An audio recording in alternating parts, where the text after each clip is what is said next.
गजा में जंगी जेटों से बम बरसा रहा है इजराइल। राफाह में इजरायली टैंकों से नॉनस्टॉप बारूदी गोलों की बौछार।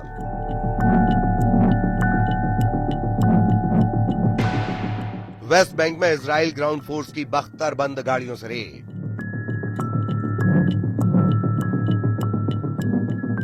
होम और हमास सीरिया में F-16 से इजराइल डिफेंस फोर्स की एयर स्ट्राइक।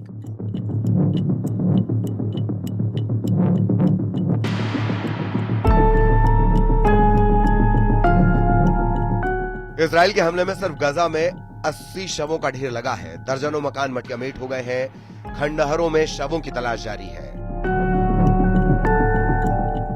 मायने ये कि मौत का आंकड़ा बढ़ता ही जाएगा। बुधवार रात से शुरू हुई बमबारी गुरुवार की सुबह बेकाबू हो गई।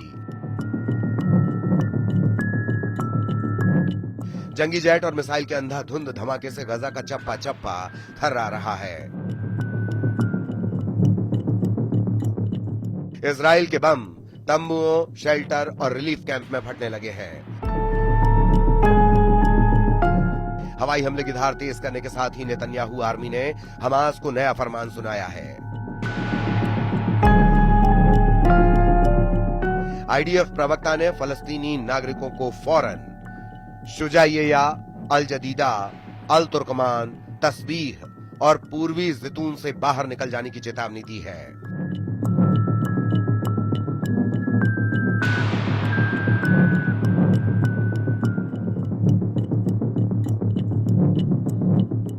नेतन्याहू ने बुधवार को जैसे ही हमास पर मैक्सिमम प्रेशर बनाने का ऐलान किया, हमले तेज हो गए।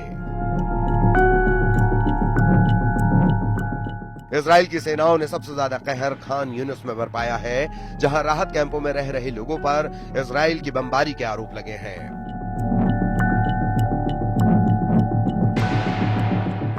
इजराइल के हमले से तबाह तंबुओं में लाशों को तलाश रहे लोगों ने बच्चों और बेगुनाहों पर हमले का दावा किया है।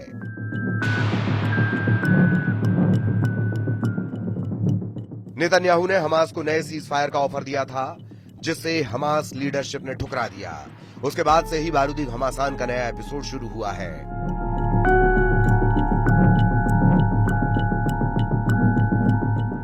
नेतन्याहू ने हंगरी जाने से पहले ही गजा में नया वार प्लान लागू कर दिया, जिसके तहत इजराइल अब गाजा में ज्यादा से ज्यादा जमीन पर कब्जा कर बंधकों की रिहाई करवाने में जुट गया है।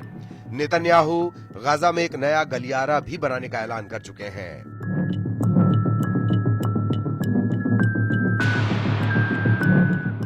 इजराइल गजा में एक नया सुरक्षा गलियारा मुराक कॉरिडोर के नाम से बना रहा है।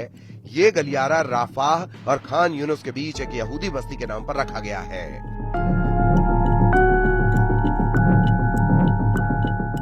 नेतन्याहू ने बताया कि ये गलियारा इजराइल के 2 दक्षिणी शहरों के बीच बन रहा है।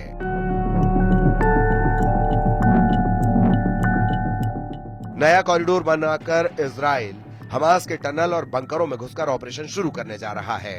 नेतन्याहू ने सेना को फुल फोर्स में राफाह में ऑपरेशन का ऑर्डर दिया है। इजराइल ने यह भी साफ कर दिया कि गजा का कोई भी कोना अब सलामत नहीं रहने वाला।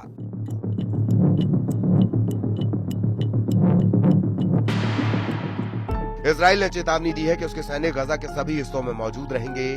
ये सैन्य तैनाती जनरल इयाल जमीर के उस प्लान का हिस्सा है जिसमें हमास को गजा से खदेड़ने के साथ ज्यादा से ज्यादा जमीन हड़प लेना शामिल है। इस बीच आई एक रिपोर्ट से हमास लड़ाकों की खौफनाक करतूत का पर्दाफाश हुआ है।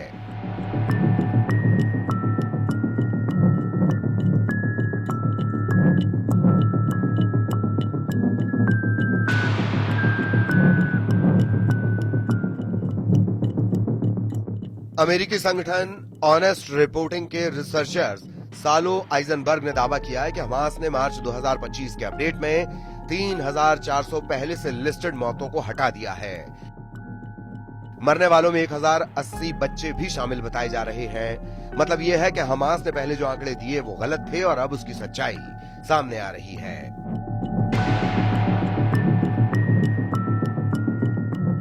युद्ध में मौत के आंकड़े में हेरफेर कर हमास मनमाने ढंग से लिस्ट बना रहा है। हमास लड़ाकों की मौत का सच छिपाकर इजराइल पर नरसंहार के आरोप लगा रहा है, जबकि पश्चिम मीडिया रिपोर्ट में दावा किया जा रहा है कि हमास ने मारे गए 3,400 लड़ाकों की लाश गायब कर दी है।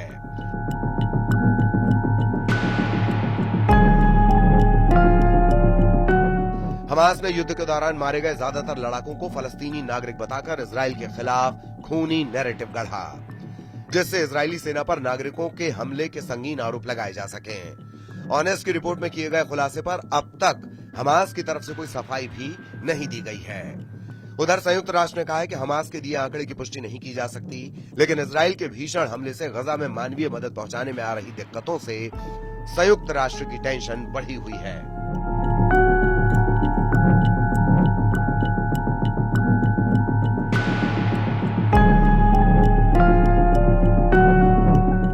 नेतन्याहू अब हमास से किसी भी तरह समझौते के मूड में नहीं। प्राइम मिनिस्टर ने हमास की तरह खतरा बन रहे सीरिया के विद्रोही लड़ाकों को भी जोरदार हमले से दहला दिया है।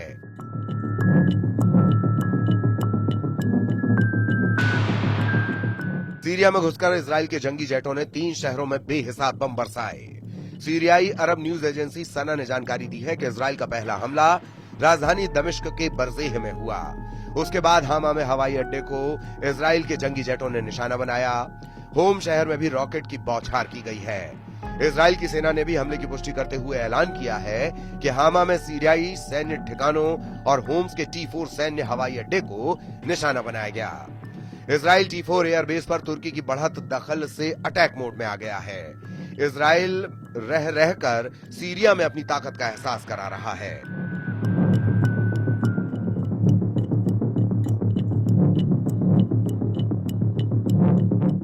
इन हमलों का मकसद तुर्की के राष्ट्रपति एर्दोआन को रोकना है, जिन्होंने सीरिया में सेना और हथियारों की जबरदस्त तैनाती कर डाली है। तुर्की ने सीरिया के ज्यादातर विद्रोही लड़ाकों को कमांडर जूलानी से समझौता करने पर मजबूर कर दिया है।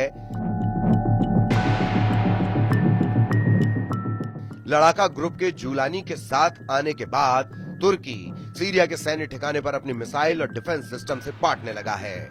इसे रोकने के लिए नेतन्याहू ने हवाई हमले शुरू कर दिए हैं। इजराइल की सेना गोलान हाइट्स और बफर जोन में मौजूद है। सीरिया के भीतर इजराइल की पहुंच दमिश्क तक है। ये तुर्की को रास नहीं आ रहा। तुर्की के राष्ट्रपति पहले ही डर जता चुके हैं कि इजराइल जैसे ही हमास, हिजबुल्लाह और हुथी से युद्ध जीतेगा, उसका अगला निशाना तुर्की होगा। नेतन्याहू को सबसे खतरनाक इरादे वाला लीडर बताकर एर्दोआन ने सीरिया में बैठ जमा ली है। कमांडर जूलानी को पर्दे के पीछे रहकर एर्दोआन ने सीरिया का सर्वे सर्वा भी बना दिया, मगर इजराइल से युद्ध की उसकी जुर्रत कई मुल्कों के लिए खतरे का सबब बन सकती है।